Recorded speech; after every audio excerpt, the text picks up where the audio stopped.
हुआ वो कुछ गलत नहीं होगा। हम सब है ना साथ में, कुछ नहीं होगा। अब घर चलिए।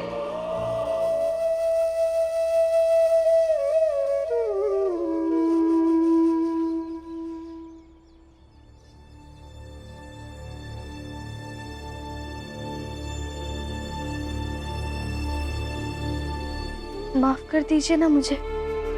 देखिए, ऐसा नहीं है कि मुझे परिवार नहीं चाहिए, पति नहीं चाहिए।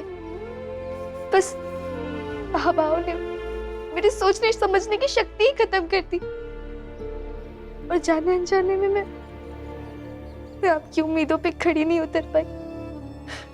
पर मुझे माफ करके एक नई शुरुआत करने का मौका दीजिए ना। माफ कर दीजिए ना मुझे।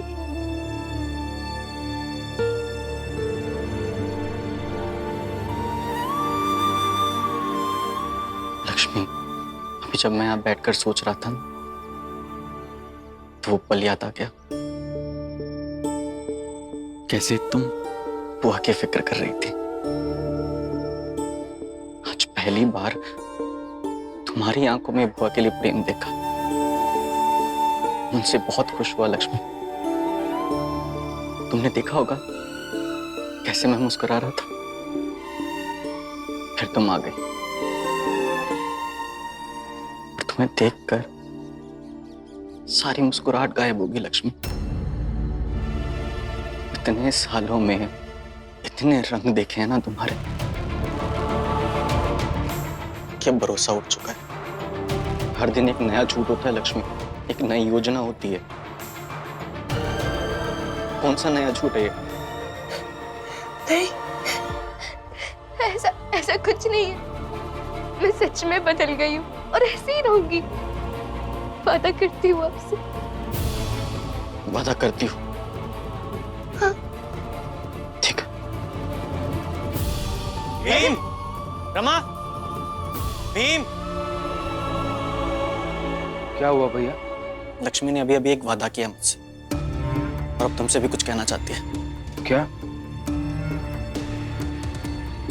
कहो लक्ष्मी। जो वादा मुझसे किया है, जो माफी मांगी है, मांगो इन दोनों से, क्योंकि गुनहगार तुम इनकी हो। कहो।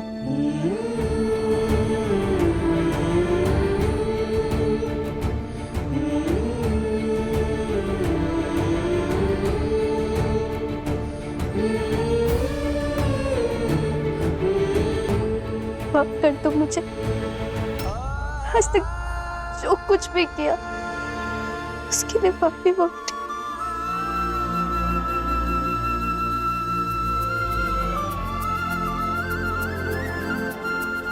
रीमा,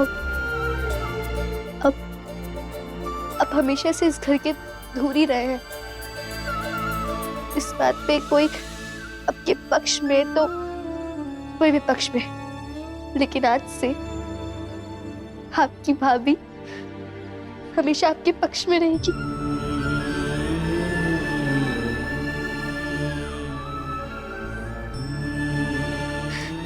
अपनी देवरानी के साथ रहेगी।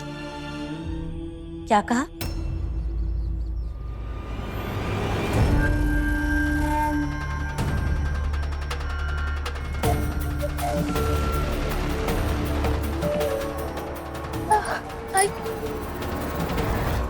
क्या कहा तुमने?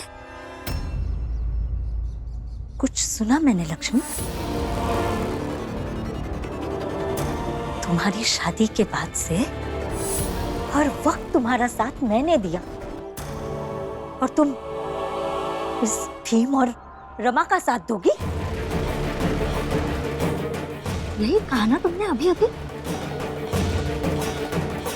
फिर से कहना, मैं भी तो सुनूं कि तुम कितनी दोगली, कितनी मतलबी और कितनी स्वार्थी हो सकती हो। आई। तुम नहीं, मैंने लक्ष्मी से पूछा है। लक्ष्मी मेरे सामने बोलेगी। बोलो लक्ष्मी। हाय, मुझे आपके सारे इल्जाम मंजूर है। दोगली होने का, मतलबी होने का, स्वार्थी होने का सब मंजूर है। लेकिन आई, मैं भीम भाव और रमा का ही साथ दूंगी।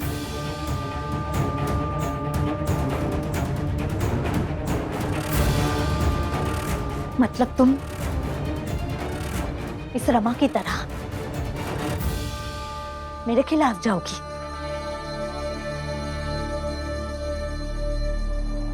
मेरी कोई बात नहीं मानोगी? बात बात पर जलील करोगी मुझे? कैसी बात कर रही हैं आप आई? रमा ने आपको जलील कब किया?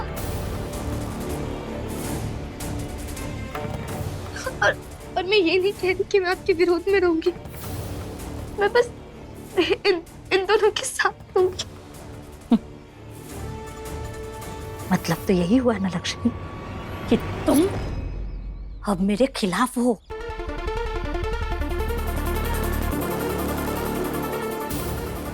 कोई भी व्यक्ति या तो मेरे साथ हो सकता है या फिर इस भीम और रमा के साथ हो सकता है। एक साथ दोनों का साथ नहीं दिया जा सकता है लक्ष्मी। पर आई, ऐसा क्यों नहीं हो सकता? आप हमारी अपनी हैं, भीम और रमा हमारे अपने हैं। तुम क्यों नहीं रह सकते एक परिवार की तरह? मैं नहीं मानती भीम और रमा को अपना।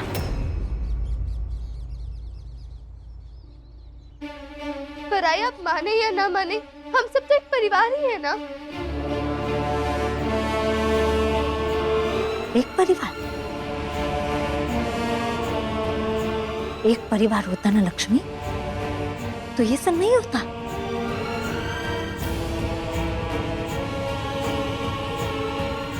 हमेशा से भीम ने मेरे साथ सिर्फ सौतेले आई जैसा व्यवहार किया है, और उसके बाद उसके पत्नी ने, और अब तुम भी मुझे वही एहसास दिला रही हो।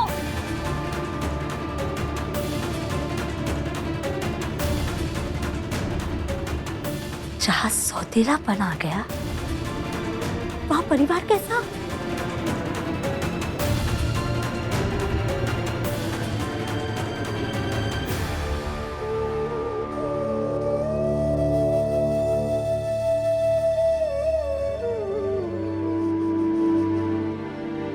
आई,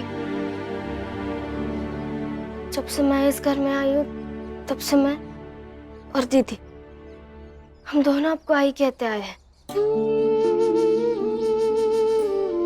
और आई शब्द की पवित्रता इतनी होती है कि किसी को ऊपरी मन से भी सालों तक आई कहते रहे तो उसके प्रति प्रेम, सम्मान, आदर दिल में पैदा हो ही जाता है। पर हम सब तो आपको दिल से आई कहते हैं, कहते नहीं बल्कि मानते हैं। पर आप हमें कभी सौतेली आई नहीं लगी, इसलिए आप भी ऐसा मत सोचिए। आई, मैंने भी कभी आपको सौतेली आई नहीं माना है। आप इतने सालों से जैसी भी रही, कुछ समय के लिए भीम और रमा को अपना मानकर तो देखिए।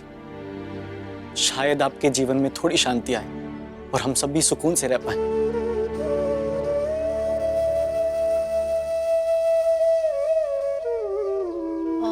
बहुत दुख रहा है। ठीक हो जाएगा दीदी, सिकाई कर रही हैं दलिया अम्मा। इस सिकाई से चोट में बहुत आराम मिलत है। आप एकदम चिंता मत करो। मेरा हाँ अब ठीक लग रहा है ना? हाँ ठीक है भैया। अंदर अंदर जीजाबाई, रमा और भीम सब बातें कर रहे हैं। जरा देखो ना। बात कर रहे तो करने दो ना, देखना क्या है? मैंने कभी आई नहीं कहा आपको, लेकिन मैंने कभी आपका अनादर भी नहीं किया है। और वादा करता हूं आगे भी कभी नहीं करूंगा। लेकिन हर बार बस एक ही उम्मीद रखी है मैंने, कि हम सब इस घर में एक अच्छे परिवार की तरह रहे। चुप रहो तुम। तुमसे कुछ नहीं सुनना चाहती हूं मैं। तुम वही करते हो जो तुम चाहते हो और आज भी वही कर रहे हो। जो भी खिलाफ जाता है ना तुम्हारे, उस व्यक्ति के आसपास के लोगों को दूर कर देते हो तुम और अकेला कर देते हो उस इंसान को जो तुम्हारी वाहवाही करते, तुम्हारे सामने हाथ जोड़ते, तुम्हें अपना नायक समझते। तुम सिर्फ उन्हीं की चिंता करते हो और किसी की चिंता नहीं करते। घर का एक बेटा जिस खेमे में था वो खेमा जीता, लेकिन उसकी जीत के कोई मायने नहीं है। और दूसरा बेटा हारा है तो उसकी हार का जश्न मनाया जा रहा है, ताकि वो तुम्हारा पक्ष ले सके जैसे सातारा के लोगों ने किया था। उस चाय वाले मंगेश ने, आज से मैं भी भीमराव के जात वाला हूँ। सेठ जी ने, मैं सबके सामने ये घोषणा करता हूँ कि ध्रुव से मेरा कोई संबंध नहीं। आज से ये मेरे लिए मर गया और मैं इसके लिए मर गया। तुम्हारे दोस्त ध्रुव ने, आजाद लोगों का ध्रुव यहाँ मर गया, लेकिन जहाँ मरा उसी जगह एक नया ध्रुव पैदा हो गया है, ध्रुव सकपाल। या फिर तुम चाहते हो कि तुम्हारे लिए कोई अपनी जान दे दे, जैसे वैभव ने दे दी?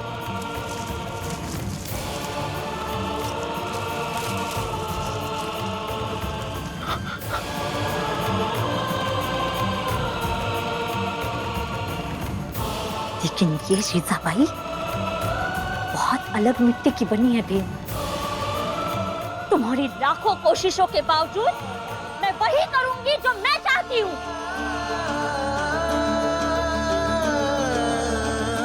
सुन रहे हो ना तुम?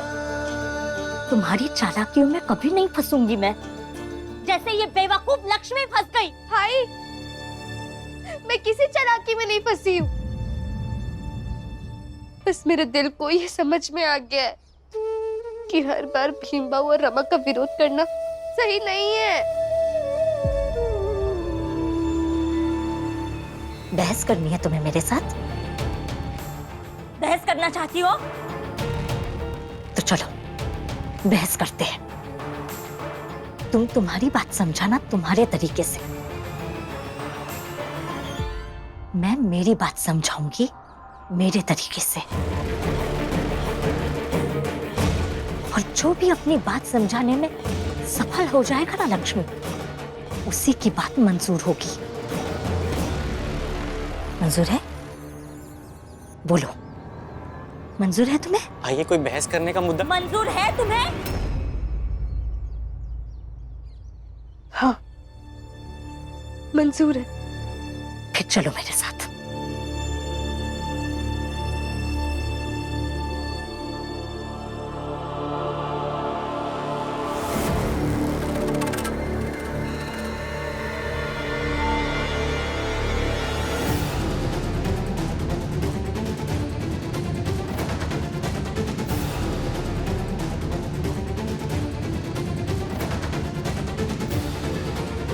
जीजाबाई, लक्ष्मी जिस रास्ते पर आगे बढ़ना चाहती है उसे मैं किसी को रोकने नहीं दूंगा।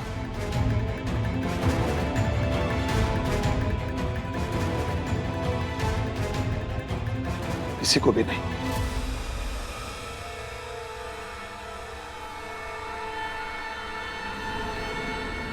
तुम सब अंदर जाओ।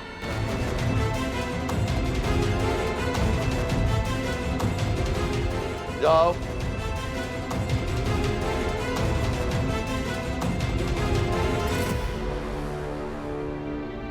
हाथ छोड़िए मेरा, हाथ छोड़िए।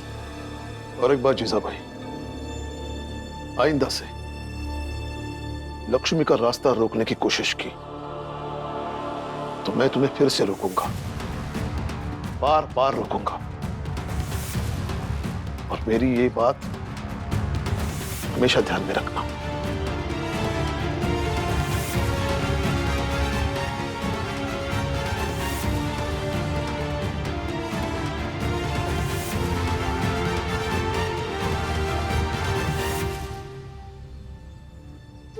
दीदी, आप रोइए मत। मत रो लक्ष्मी, से ना रो। आई कितनी कितनी दुखी होगी वो अभी, गुस्सा कर रही होगी वो अभी मुझ पर मैं कैसे समझाऊं उन्हें? नहीं समझेंगी आई। आई ने अगर एक बार कोई बात ठान ली ना, फिर वो वही करती है जो उन्हें सही लगता है। लेकिन उन्हें समझाना तो पड़ेगा ना, ऐसे छोड़ तो नहीं सकते उन्हें। लेकिन मुझे नहीं समझ में आ रहा है कि मैं उन्हें अपनी बात कैसे समझाऊं।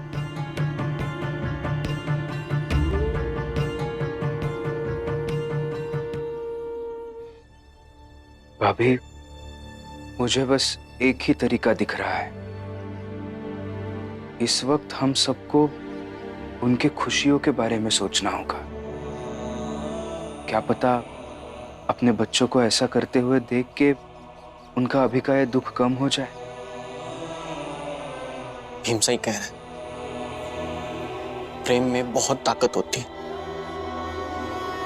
और क्या पता यही ताकत हमारी आई को बदल दे।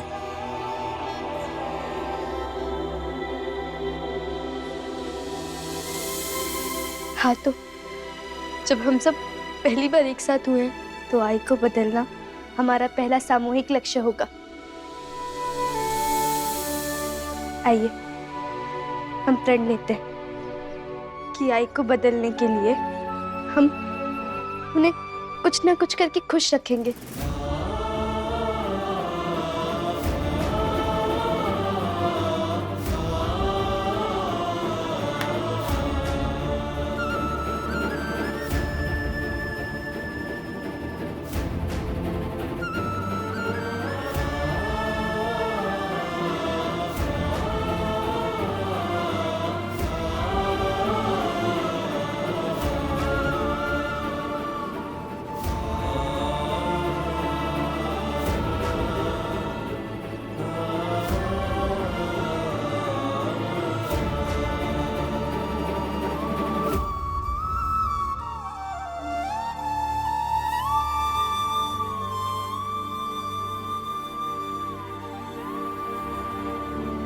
मैं प्रार्थना करूंगा कि तुम सब अपने मकसद में कामयाब हो जाओ।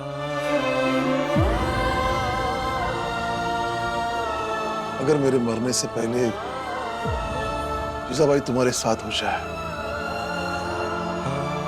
तो उससे बड़ी बात क्या हो सकती है।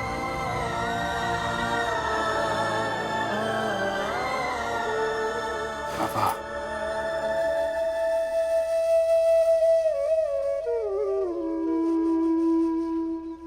इस भीम और रमा को कभी अपना नहीं मान सकती हूं मैं, चाहे जो हो जाए।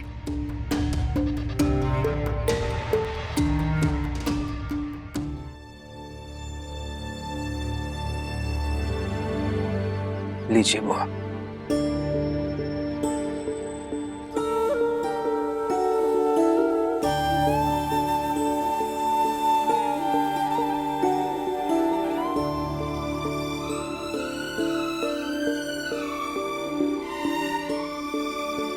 एक साथ साथ कितने अच्छे लगते हो सब। ऐसे ही हमेशा साथ साथ रहना। एक साथ रहोगे तो जीवन में कोई भी मुसीबत आएगी तो उसका सामना भी कर पाओगे। हाँ बुआ, रहेंगे ना, जीवन भर साथ रहेंगे। बस आप अच्छे से खाइए, आराम कीजिए और जल्दी से ठीक हो जाइए। अब हो चुकी है बुढ़ी और मेरे सामने मेरी पूरी जिंदगी पड़ी है, तो ये मरने की बात ना मुझसे मत कीजिए। अपनी मर्यादा की लकीर बना के उसमें रहना सीखिए ताकि वो आपके लिए अच्छा हो, वरना किसी दिन आपकी दोनों बैसाखियां छीन लूंगी ना तो चलने लायक नहीं रहेंगी आप। भीमा बाई ने बहुत सर पर चढ़ा कर रखा था आपको, और अगर एक बार कोई सर पे चढ़ जाए तो सर उतारना तो नामुमकिन ही है। बुआ, मैं जानती हूँ कि आपके मन में क्या चल रहा होगा, लेकिन बुआ मैं सच में बदल चुकी हूँ। पहले इस घर की बहू थी, अब बेटी बन चुकी हूँ बुआ।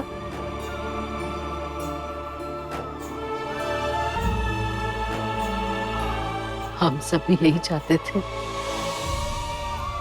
तू हमेशा इस घर में बेटी बन के ही रहे।